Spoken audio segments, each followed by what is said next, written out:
Oh gosh. All right, and we're live. Hopefully it's Hey, all yeah, hopefully we're hopefully here. fun. We're just gonna get into it today. It's funny. Welcome everyone to this final episode of the Social Impact Level Up podcast. This has been an intense season where we've been interviewing about 40-ish people throughout the season, talking about how can you live limitlessly as a social entrepreneur, helping others and serving in your passion. It's been really awesome, and I am excited to end the season on the live that was just sort of came up on a whim. Had been needing to finish the episodes for the season so we can move on to the third season. And I said, hey, why don't I talk to my collaborator, friend, Ashley, partner in crime, and see what's going on around some of the things around holistic business that we've been talking about that we could bring to other folks, to our audiences and people on a live and in the podcast. So that was how this got started. Yeah. Now, this is all related to an event that we're doing called Elevate Her Worth. And we'll talk more about that event today, too. So I just wanted to introduce Ashley, talk a little bit about our collaboration. And yeah, let's get into the topic. So tell us who you are and, how do you make an impact in this world? Well, my name is Ashley, and how do I make an impact? Oh, that question is way too big to answer in a sentence, first of all. Like, what? I showed up today. No, making impact, I feel like is a big responsibility that every human has access to, the right to make. So I don't feel like it's just a thing that makes you special or me special or anything like that. I think we all have the right to make an impact, even if it's on one person at a time, even one conversation at a time. And so I take that very seriously. I take my role as a human very seriously. So I think everywhere I show up, is an opportunity to make impact. So that is probably the shortest version to that question. And I think it's a legit question that I ask every guest to start out in the intro, because I always want to know what people think their impact is, right? And I love your answer. It's like, all of us have the potential to make impact as humans if we show up in that way. And it doesn't have to be anything special about me or you. Or, there's things you could do every single day to help others and really make a difference. And I love that about the entrepreneur community is I think so many people get that and come to it from a mindset of, I want to help others, and therefore I'm going to use my purpose, my mission as a vehicle to do that. And I'm just curious, like, how did you get started as an entrepreneur and decide, oh yeah, I'm going to start I'm going to start moving in this direction? Golly, I mean, I just think it's because I'm rebellious in that way. Like, I just don't want to do anything that like life told me I was supposed to do the way they told me to do it. So I decided to do the exact opposite, right? And I did it in the most rebellious way possible, like seriously. And it was literally go to school, get your degree, get married, have your kids, go through the whole thing, right? And one day I looked up, I was a victim of cyber theft. $15,000 was stolen out of my bank account. I was wondering how the F blank bomb can this thing happen so simply and quickly. And I'm sitting here just working for a paycheck here. Like it just didn't, it didn't, the math wasn't math and real, it wasn't equating in my head. So I was like, okay, I'm going to do something and I want to do it uniquely. And so and when I tell people this, they're always like, clutches pearls. Ashley decided she was going to go into the cannabis industry and become what we call a cannabis nurse. And that's literally how it started. And it was just me fumbling the ball and trying to figure it out from person to patient to client to, and beyond. And it just has worked, and trial and error. And that's my story. I think entrepreneurship is that trial and error for sure. And we all have a different story. That's the thing I love about this, is that you see everybody's story is different. I think a lot of people who listen to the podcast know the same thing. I lost my job. It was like not planned that I would be an entrepreneur. I thought I'd be working in the government forever. I'd be like with my golden handcuffs and my 401k, super happy and chilling. Yeah, I think everyone thought I've been in the government for 15 years since I was 25. Like that was my career path. And so choosing to do something as radical as not having a paycheck every 2 weeks, I think people thought like, okay, how long is she going to last? Like we were rooting for you. We watched you. we want you to do the damn thing, but we're also kind of wondering, like, when you go give this up, come back to the government. Right. So, you know, it was a funny conversation when I was like, nah, it's still 2.5, 3 years in. Like, Yeah. Yeah. we're still going. I think the Wi-Fi cut out on my side, but so it's interesting to me all the time. It's like, I'm still here. I know people plugging away, trying to see, you know, do I want to pursue entrepreneurship? How do I get started? Wondering, I know at one point I didn't know how businesses got started. So thinking about that and that space that I was in right in the transition, or you were just describing in that transition, there's things that you have to learn so that you can keep that balance and like actually choose entrepreneurship versus sitting in the overwhelm and saying, I'm trying to do a side hustle, try to do my 9 to 5, try to do my family at the same, like whatever all you have going on. So what would you say was that thing that kicked you over that barrier and said, no, like this is for me. I'm going to choose my passion. I'm going to move forward with this versus I just could go back to whatever I was doing before, which for you was nursing, for me was the government. Yeah. So, you know, how did you keep going past that first barrier of like, I'm choosing this road? So it felt like it wasn't a choice. Like, I don't know. It didn't feel like a choice to me. It felt like that's just what needed to happen.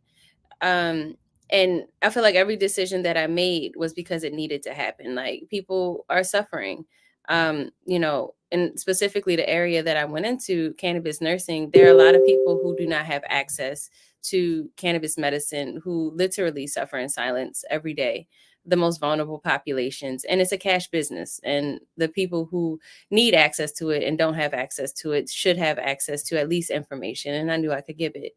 And so, that wasn't a choice. Go back to your comfy job, or to, you know, save the lives of the people who need access to the information that's just sitting there lying dormant in your head and you should be blessed about. Yeah.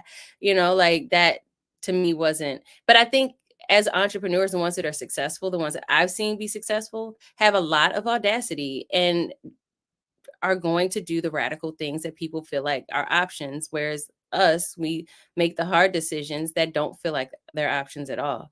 And I think that's the difference for a lot of people. I don't know if everybody should be an entrepreneur, but I know there are certain qualities that's, you you you should know, definitely say that not everybody should be an entrepreneur, because it's not for everyone, right? And I think that choosing your own path, it for me was a daily choice where I had to wake up and say, I'm not going to choose to look for another job, or I'm not going to choose to get distracted in this way. I'm going to go down the road of, you know, starting my brand, building my business, setting my services up, doing my website, like all those little pieces that most of us have somehow or another gotten done in some way, shape, or form. We yeah. just got some good referrals that kept it moving.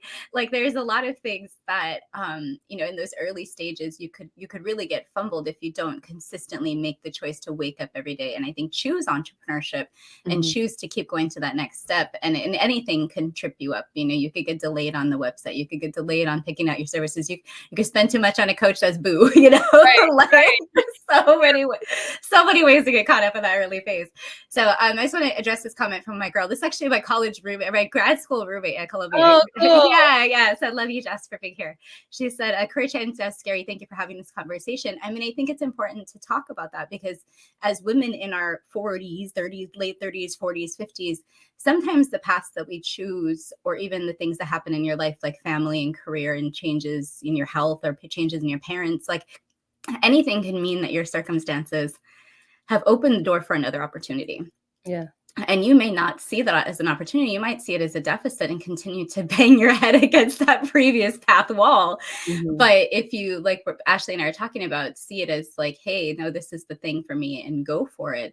It might be you finally find your purpose. So you finally find that calling of what you're supposed to be doing, but you were too busy over here banging your head against that wall. And I don't know if you feel that way, but that's definitely the way my journey had went. Yeah. I mean, essentially what you're describing in my mind, the way I see it is like, those are different timelines, right? Like, you can choose your timeline. You can manifest the reality that you want for yourself just through the decision-making process alone. So the decision to stay and bang your head up against the wall and something that you're miserable in, that is a choice. And yeah, it probably seems scarier to choose the latter, which is something else, but banging your head up against the wall, that choice seems kind of miserable too. So I mean, I don't know. I know, right? Scary. Scary, miserable, scary, Right, miserable. I don't know, man. We go with scary. right. Like, I don't know. I feel like this is, and it's funny because I feel like people are just getting introduced to our regular conversations. Like these are the things that we talk about all the time as we have our brunches and our lunches and things together. Yeah, And this is the purpose of why we wanted to have a day for women to just come together and talk about all those things that have been part of the journey, because yeah, sometimes there isn't this sisterhood or camaraderie. There's almost kind of like a unspoken like respect. Like, I see you over there doing your thing in your sphere, in your niche, and that's cool. And how successful are you? Okay, cool. I see your metrics, but it's not really like an open, welcoming kind of learn from each other, vibe together, collectively elevate kind of conversation all the time. And I think that was the difference when I met you, is we were both like, da, da, da, da, da, da. yeah, Like yeah. all of the topics, all of the things. And it was such a beautiful energy. And I just wanted to be able to share that with other people. And so I think this live is just a way to do that for folks who couldn't join us for the in-person event. But do you want to talk about like when I introduced the event to you, like what were you thinking when I was like, hey, let's do this thing together? I felt like it was right on time. Like I wasn't shocked. I wasn't surprised. Like I just felt like it, like you mentioned before, we came together and it just felt like a very authentic energy. And we were like genuinely trying to support each other in what we were going through in the moment. And I think that camaraderie like naturally just led up to us wanting to be together. So it felt very natural. It felt almost predictable if we were watching a movie or something like that. Like that's kind of what it felt like. Okay, well, the next scene, guys, And it's and like Oprah and Gail meet and they're like, hey, let's actually do this together instead of you doing right, it by yourself, Oprah. right. So it felt really good, and I just think it's so important that we do have more spaces where we can open up and be authentic with each other. And here's the other thing, the type of conversation too. There's so many conversations that just go untalked about.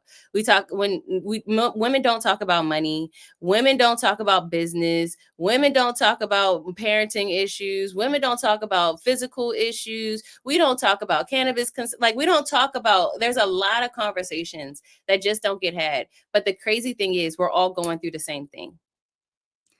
And I think that sometimes when you blend the wellness and business, they go hand in hand for me because of the idea that you have to be able to show up to do the things that you're supposed to do to serve your clients, or to be able to show up to have your products and things be sold. So you can't kind of just operate in a vacuum of like, oh, all my time is going to be spent on just my business, or all my time is going to be spent, with my family or on solving this problem. Because the other beautiful thing about entrepreneurship is you get to decide where to allocate your time. And I think that the first fumble in entrepreneurship might be, when you're trying to allocate that and not knowing, quite how to do it. But if you do have all these different priorities in your life and you can use your time wisely to be able to show up in those places, you could have, when some of my friends have a 15-hour work week or a 20-hour work week, and the rest of the time is dedicated to those needs of the family or some of those other issues that have come up. And I think that at least for me, like my health and other topics, my wellness journey, my fitness, like all these other things, those are part of that finding balance time that I have to allocate for myself throughout the week. So I can't keep thinking, oh, I've got to show up 9 to 5 in my business, because then I just sort of locked myself into what I left. I know, isn't, and we all do that. I feel like we all go through a version of that where we create the golden shackles that we just tried to leave in the first place. But I will say this, I feel like in the beginning, because we still have to have structure. You know what I mean? And so in the beginning, what we do is we'll be like, okay, this is the only thing that it makes sense is to work from 9 to 5. Like it's the only thing that seems rational in our heads because that's what we're familiar with. But then once you get to this point where you realize, like, wait, I don't have to, I don't have to do that. I'm I'm gonna meditate right now. Like the second that you give yourself permission to cross that like invisible line, is like all of a sudden it's like, wow, now the world of possibilities open up. So yeah, I feel Oh man, I I feel you. We were talking about like what is this definition of your soft life success, right? Like, well, mine was today when I got a deep tissue massage for like 2 hours.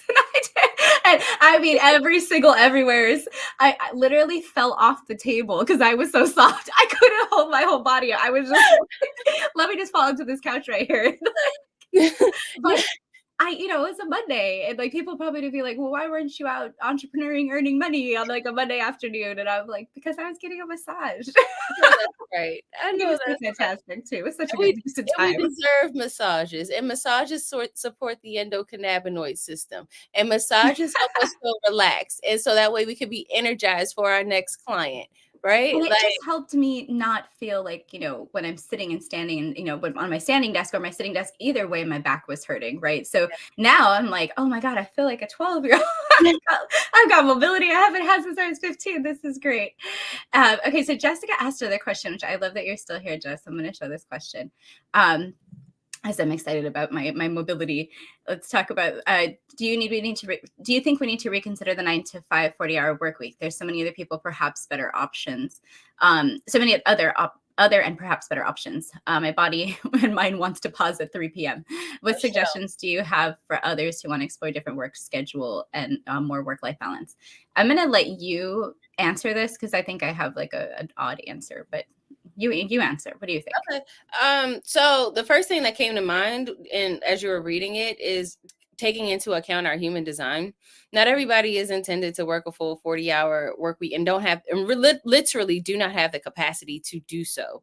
So it should be considered to take like real intentional pauses and breaks in your work. I know in the nursing field, breaks aren't really breaks. They're like moments in time where you're technically still working and eating at the same time. Um, so you Is really that possible? And you also go to the bathroom too, though. right all at the same time. No, we just never make it to the bathroom. We just kill our kidneys in the process. Like we are just so sick this way, and think it's totally normal, right? So, but one of the things that comes up for us is to really take a second to like leave the place that are we're expected to work, like leave the unit, find a place to really sit and at least spend like 10 minutes of mindful eating, even sitting back and meditating for a couple seconds, taking a 5-minute nap. Like that's a real thing that I'm a projector by nature. That those are real things that I need in order to get through the day, because I won't make a full, I just won't make it. I'll be cranky, I'll be foggy, I won't be clear, I will not perform. Like there is a whole list of things that just cannot happen just because my energy sustainability just won't make it through. And so leveraging different tools like that, meditation, grounding, eating properly, mindfulness, all that, I think will contribute to a better work-life balance. I mean, most of us, and I'll be honest about this, most of us can't get out of a 40-hour work week, and we have to be there and we have to stay face. We have to show up. So what do you do while your face is present to help you create balance for yourself? Yeah, and that's the thing I was going to say is sometimes you're restricted by the hours that your work allows you to work, right? So, I mean, I've heard some flexible hours where people are like, we don't care if it's 3 in the morning, you just get your work done and we gotta keep it moving. But there are a lot of places like where I used to work in the government where there's only certain schedules you can subscribe to. And the one that I had was actually a 9-hour workday and every other Friday off. And Wow. so that's actually a nice way to get some things done, but you're still having to work that 9-hour day, which makes it even longer than the 8 hours, right? So it's even more torturous. So then I had decided, okay, I'm going to work the 9 hours, but I'm going to try in the middle of it to like work out for part of it and then eat like for another part of it. And I was doing this like half hour situation. It never really quite balanced itself out. Mhm. And so I think my point is like, if your body wants to pause at 3 p.m., you probably have to find a way to do that because your energy level has probably gone so low by that time that the rest of the time that you're there is not very effective anyway, right? Like if you didn't take the pause. Yeah. So is there an option to like within the schedule that you have to maybe make your lunch a little later or try to figure out if can I take like if I work an extra half hour, can I take a half-hour break at 3 p.m. or does that not work at all for my kids and my schedule? There's like a lot of other thoughts to do, but it might be something as simple as like, can I take a 15-minute break to journal and like leave my desk and Yeah. go to another part of the wherever I'm located? I have now my dog who's barking in the background that I walk every day at 4 p.m. So regardless of whatever else is going on, I have to get up at 4, like 3:30 or 4. I got to get up. I'm moving. I'm outside. I'm walking for like at least 20, 30 minutes. But I do still come back and work some days till like 6 or 7. And it doesn't bother me to do that because I've taken that like pause and gone all the way outside and like completely separated from the work and then come back and checked back in. And I find that I'm able to check in for like those solid 1 or 2 hours that I have left to work. So Well, that's just what works for me. and I think you make a good point there too, because we, like, as entrepreneurs, we tend to work more hours than 40 hours anyway throughout the week. And the ironic thing about it is because we're so driven, we're so passionate, it fills our cup. Like, I think that also plays a part in why we're able to sustain that energy in a way. Like, I wrote a whole book in 20 days. Like, how is that possible? Right? Like, but I was so into it, I was so driven to do it, like, it, the necessity like met the need in the moment. And so I think part of it too is finding work that really satisfies you. And I guess that goes back to the original question. Career change sounds scary. Well, could it be that if you went somewhere that really filled your cup, that maybe you could work past 3 and maybe even work till midnight? I don't know. Like, and you would never even notice. Yeah. Yeah, no, I find myself on the weekends making stuff and working and things that are considered work, marketing or other things that are fun, right? Mhm. Because some of the stuff that we do as entrepreneurs, you got to say it's fun. Like, it's not like we're toiling away in a dungeon, pushing buttons and turning widgets around. We're actually out networking, meeting people, making connections, helping people with problems, solving problems. Like, there's a lot of joy that comes out of the work you do as an entrepreneur. So I love what you're saying. Is like, yeah, maybe there's other experiences that will allow the flexibility and the joy, and then the work doesn't feel like work.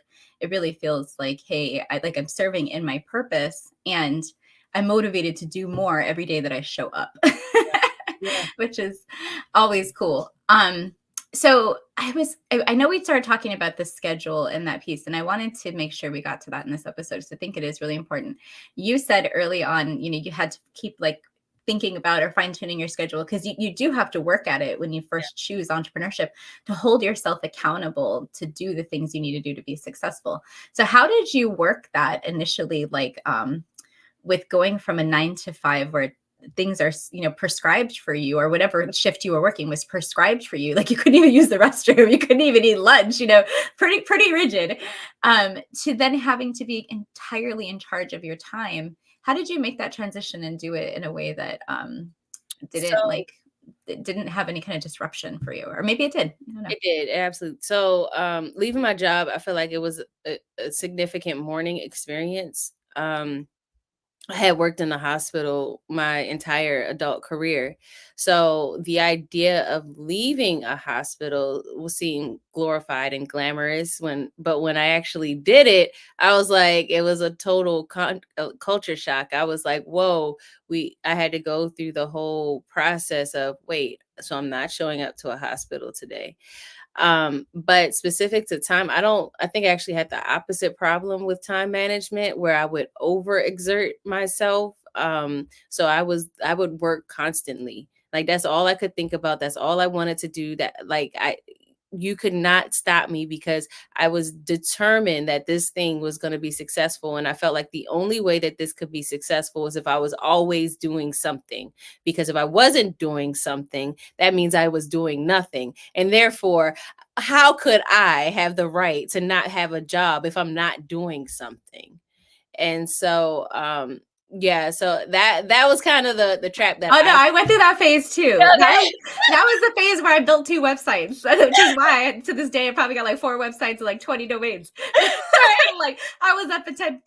Oh, I remember that was also the phase where I started this podcast with a glass of wine and just tinkering out of my laptop at 9 p.m. on a Friday night, right? Like, I went through this intense phase of working hours that were not only odd, but it was just like I had already worked the regular hours. And now I'm yeah. still here. Yeah.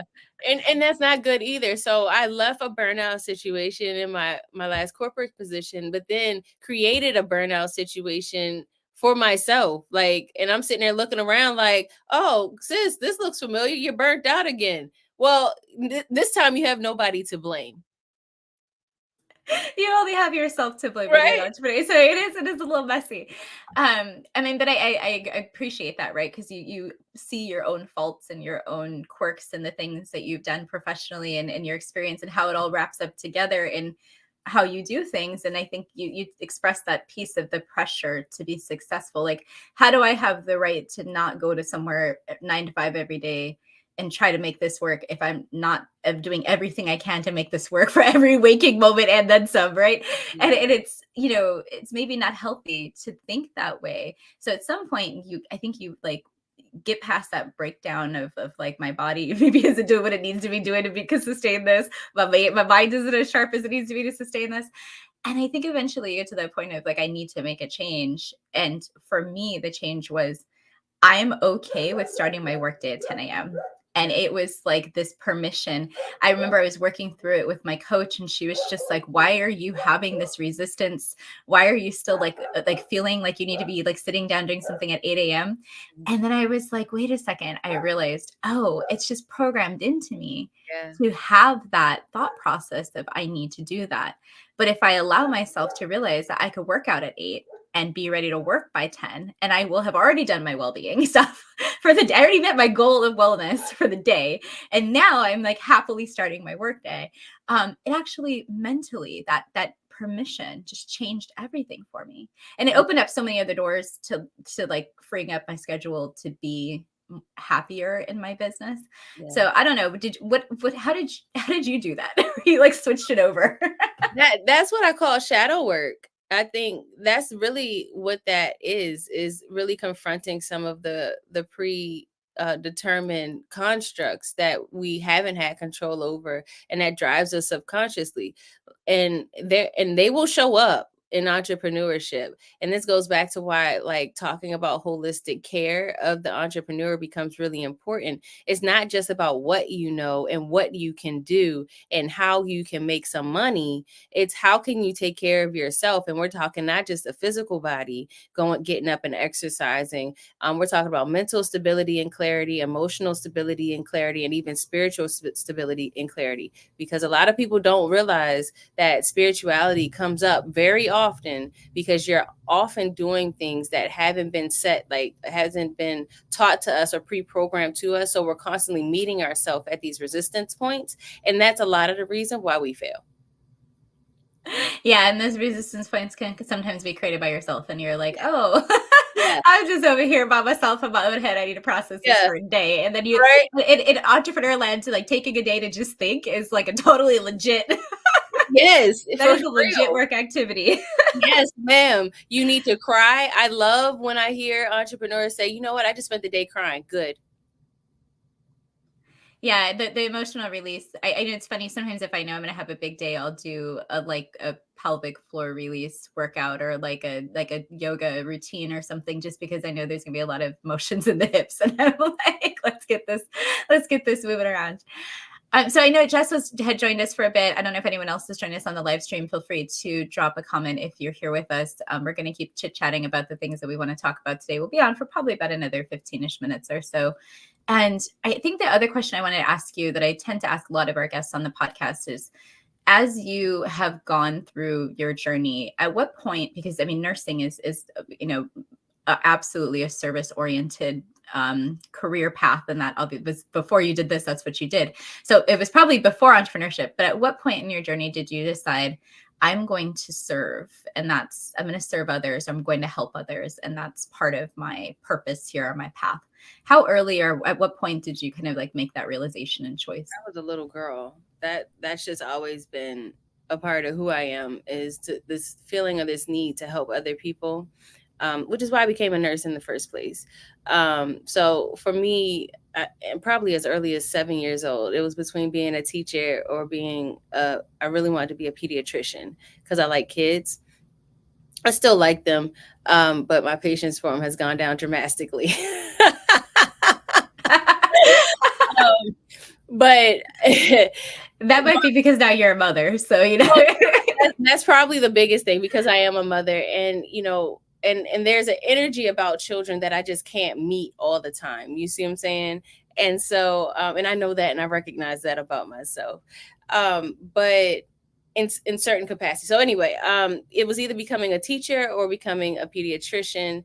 I didn't know anything about being a nurse. It was actually one of those things where somebody was like, you know what, you really should be a nurse. And I said, oh, I don't know what that is. And then signed up and applied to become one. And then I went to my nursing practicum, and I realized that being a nurse for these children wasn't going to work out for me, because that was a lot. I had to put an NG tube in the baby's nose to stomach, and yet nope, that was the end of that pipe dream. And then so after that, I didn't know what I wanted to do, but I did know that I continue to want to help people. So early in my career, it felt amazing to just see people get better. It felt amazing to know that I was contributing to, just a healthier life, things like that. But at some point, it became not enough, just because of the healthcare system that we work within. And so I was like, okay, there has to be something more to this. It has to be something more to helping people, and I can do this. I got my master's degree in nursing education. And again, I wasn't going to be faculty in nobody's college. That wasn't going to work. Ash, come on. Like, what? And so, fast forward later, I said, okay, I'm going to work for a big corporate health system. And I was like, you can help a million people this way. Like, you can have all the impact in the world this way. But it was just too big. And again, the system just really interfered with that. And so I decided to take things on my own terms and try a different route and a different path to being able to help people. And in the process of trying to help people, because everybody I run into mirrors me in some way, as I started to run into that situation, I started to see myself clearer and clearer and clearer. So it became more and more apparent that I need to take care of me first, and then I'd be better able to take care of the people that I serve. That's so interesting. I love that like our journeys had these parallels, because just the idea of big systems and not serving the people that serve in them, but also not serving the people they serve at the same time, like properly. Like, it's the most weirdest thing. And I know we've discussed this dichotomy before, because it's always like it's unhealthy to be on either side. Either you're the person providing the service within the system, you're not feeling healthy and loved and getting the love from the system. You're also the person who's supposed to be getting the service, and you're like, wait a second, this isn't working for me either. And I think that with when I chose this path, it's very similar to you. Someone told me I had been down the road. Well, I guess I first thought about helping others and serving when I was a peer social worker, kind of in middle school. So it was really young. And that I didn't know what social work was. I was just like a peer support person. So I didn't like understand that I was already in social work. It was kind of funny. And then I went to college for it was psychology, but like cognitive psychology. So not at all working with patients, but we're working with research and things like that. And then at some point in a practicum or an internship, one of the women goes, I think you're actually more of like a social worker. And other people had been trying to convince me to go to law school, to go do a PhD, like do all these different things. And I was like, oh, let's look into this social work thing. And as soon as I started looking into it, I was like, okay, I like this, but I don't like people. Yeah. That was the funny part. I'm like, I like people, but I don't want to do like a people facing everyday kind of role, because that is a lot. And like you said, with the babies, like, your limitation at some point wasn't there. And I realized that before I even went to school. And they said, let me find a program that allows me to serve on a macro level. And so I chose a macro level social work program. Went to Columbia, did that, and then went into policy, because that was exactly in my brain, like you said, how I could reach the most people, or how I could have the biggest impact.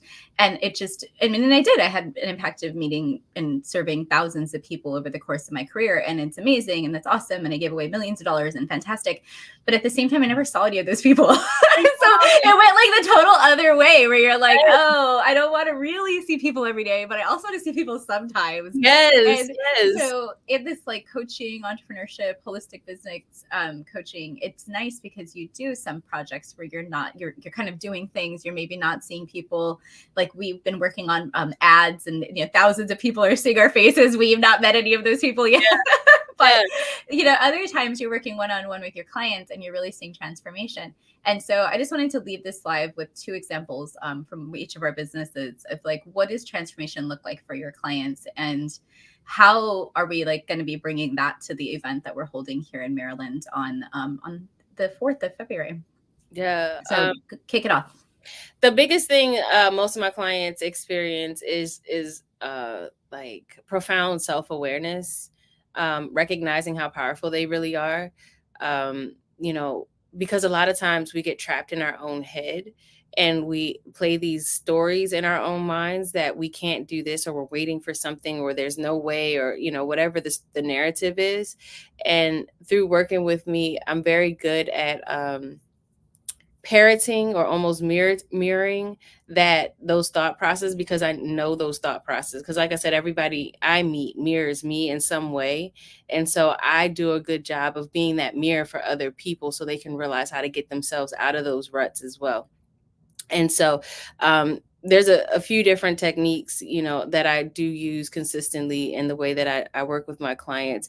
But I use a framework, and it's called the Triple E framework, that goes through that takes you to the evolution of who you're supposed to be in the next version of what your existence is supposed to be.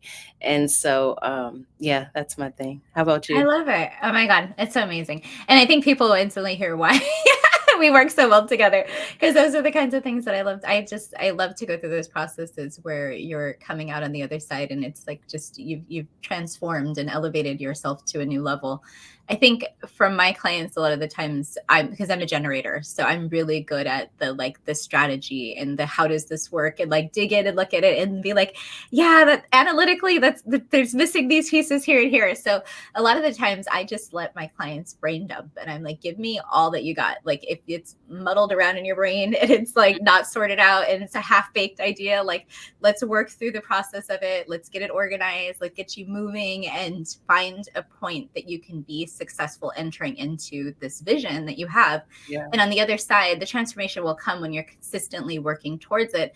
But that consistency is so hard for people. So I help them break it down to what are Yes. the steps that need to happen? What are your top 3 priorities? I go through a whole process called idea surgery, which you know about because you heard me talk about it before, but others may not have heard of it. And we just work through in a mind mapping process, but also through a series of coaching conversations and prompts, and really digging into how can you move from point A to point B with the least resistance, but also allowing for space in your life to like thrive as a human, right? So to still pick up your kids at 2, to still go to the gym when you want to, like, to be able to pay down your credit card debt, like whatever the 8 dimensions of wellness that I use as a framework for my work, whatever those things that bring you joy into those dimensions of your life, like it's still making space for that, even though you're working towards this goal. And so one of my clients, I just met with her. We did like a year end. So this is like the end of our coaching, but we're going to like move into different phase. And I said, okay, let's look at your website. And we looked at all of her metrics, and she just had done so amazing throughout the year, booking clients, started out with no website, hadn't even, she has an art bus. So she hadn't even driven on the bus when we first started working together. Like the bus hadn't even started rolling yet.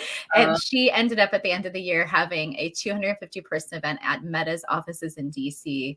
They Nice. found her from her website, used her little contact form that we built, and like got her booked in a contract. So she just did so amazing this year. And I was just like, how do you feel? You had none of this at the beginning of the year. And she was just like, I mean, it feels so great, but like almost like still had that like sense of like, is this me? Did I do it? Like that little bit of imposter syndrome of like, did I really do it? Like, am I really? And I'm like, dude, you did it. Like, let's just celebrate. You did it.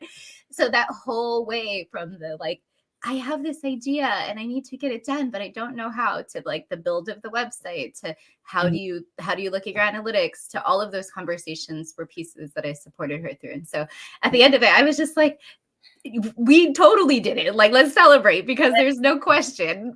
It's just so fun to, and sometimes I think it is hard for the client to see the transformation, but when you're on the outside watching the transformation of the client in real time, it's absolutely one of the most beautiful like moments, especially when they hit milestones. You see what I'm saying? Like you'd be like, this is a milestone. Yay, you posted your first piece of content, right? And they're like, it's just You know how often I celebrate content? Man, I'm like, your reel was so good. I'm liking it all. I'm like commenting on it. I mean, I am that coach who's like stalking my clients. All of them have the little bells ticked. yes, yes, yes. So just to celebrate those moments, I think are just some of the most beautiful. I think for me, like that's my why, like just to have those moments with people and to see them change and to progress and to see them get what they're trying to get to. That's just the most bubbly feeling in the world. I don't know. I love it. I love it too. I love it. And I love it when my clients are like, did you see I made content? And they're sending me the content and they're proud Yes. of the content. I mean, it's just so good. Everybody's all happy about the milestones. So I love that when you create those change processes for people, when things become easier and then you see the consistency and you're like, it's taken root. It's not just that one time you created the content, but now you're consistently like, you're on the game of leveling up your own content now, and you're putting out better content. Every time I see it, it's getting better. I'm excited for you. It's Yes. that like sustainable change in that person's business that I'm interested in. And like, how can this process be less burdensome for you so that you can do it consistently, you can get more clients, and it feels fun or it feels like rewarding because you got the outcome you wanted. Yes. So anyway, so those are the kinds of things we're going to be talking about at the event. We'll do a quick little plug for our event because we could talk forever about everything and not plug ourselves. Of course, I'll put the banner back up at the website, but it is an event for women who are entrepreneurs who can drive, walk, fly, we don't care, to the Maryland area. We're going to be in Germantown, Maryland at a beautiful venue called Black Rock Arts Center for the Arts. And it is going to be from 1 to 5 on, February 4th. I'm trying to get the date right. Yes. February 4th, 2024. What do you want to say about the event, just to kind of welcome folks and let folks know what's going on? I am so excited. Like, between the empanadas and the mimosas at the end, like, I am just so excited. I want to celebrate us. I want to celebrate whoever's going to be in community with us. We're going to do the headshots, which, chef's kiss. Like, who could not use a good headshot? I just cut my hair. So this is going to be my first headshot with no hair. I know. I just went more like red from having blonde highlights. So I got to figure out what I'm going to do with my hair for these. I mean, I got to figure out an outfit. We got the whole thing. I think that the thing I'm most excited about is just how it's come together with the concept and the folks behind it. My 2 interns have been helping us out. Bree and Charlene have been amazing. And then also our homeboy, Justin, who's been helping us with the ads all the way from the Philippines. Justin is like killing it. We've got like an amazing team behind this, y'all. And it's not just me and you. Like we're the ones here on the flyer who are out on the the ad, but it's not just the two of us. It's just got a little team. And I'm excited how it's just, even in that team, people have been saying, oh my God, I really want to come to this event. I'm really excited to be at this event and just be together, right? It's this idea of community and coming together. And that's really what my goal is going to be for the next year, is how to keep building these communities, whether it's online or, whatever virtual types of things. We're going to be doing a LinkedIn audio in this week too. Those types of community events are amazing connections for networking, for learning from other entrepreneurs, for supporting other businesses, and for particularly supporting other women-owned businesses. So that's the thing that I'm most excited about, is being able to come together and learn about other people that you could refer to, that you can support in different ways. Definitely excited about some mimosas and some empanadas. Yes. I mean, we're also planning on having some door prizes and some other things going on. So we got a lot of tricks up our sleeves. There may or may not be some crystals going on that day. We never know. Never know with the two of us. So I think it's going to be really fun. I have not done, I think, an in-person event like this ever. So this is going to be a good one. I'm excited. Yes, yeah. So hopefully folks will come on in. The URL is here.